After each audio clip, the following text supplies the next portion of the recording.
وهو ملك الهند السلطان العظيم اورنگزیب عالمگیر 500 علماء نے کئی مہینے کی محنت کے بعد ایک قانون تیار کیا جس کو فتاوی عالمگیریہ کہا جاتا ہے۔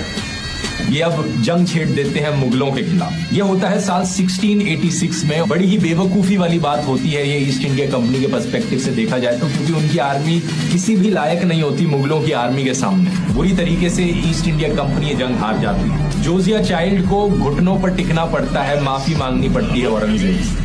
ارے اتنا طاقتور بادشاہ جنہوں نے عالمگیر رحمت اللہ علیہ نا وہ گننا شروع کیے خزانے، عاجز آ گئے۔ اتنا پاورفل بادشاہ اور گھر کا چولہا کیسے جلتا ہے؟ ٹوپیاں سی کے اپنا پیٹ پالا کرتے تھے۔ اسم غریب لشخصیت غریبہ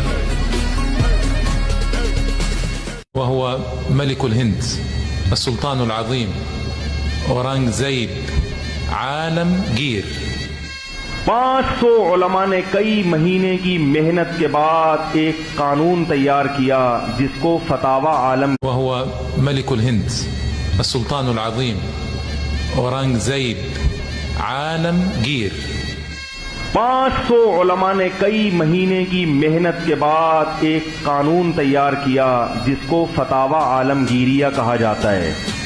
یہ اب جنگ چھیڑ دیتے ہیں مغلوں کے خلاف۔ یہ ہوتا ہے سال 1686 میں۔ بڑی ہی بے وقوفی والی بات ہوتی ہے یہ ایسٹ انڈیا کمپنی کے پرسپیکٹو سے دیکھا جائے تو، کیونکہ ان کی آرمی کسی بھی لائق نہیں ہوتی مغلوں کی آرمی کے سامنے۔ بری طریقے سے ایسٹ انڈیا کمپنی یہ جنگ ہار جاتی ہے۔ جوزیا چائلڈ کو گھٹنوں پر ٹکنا پڑتا ہے، معافی مانگنی پڑتی ہے اورنگزیب سے۔ ارے اتنا طاقتور بادشاہ جنہوں نے عالمگیر رحمت اللہ علیہ نا وہ گننا شروع کیے خزانے، عاجز آ گئے۔ اتنا پاورفل بادشاہ اور گھر کا چولہا کیسے جلتا ہے؟ ٹوپیاں سی کے اپنا پیٹ پالا کرتے تھے۔ اسم غریب لشخصیت غریبہ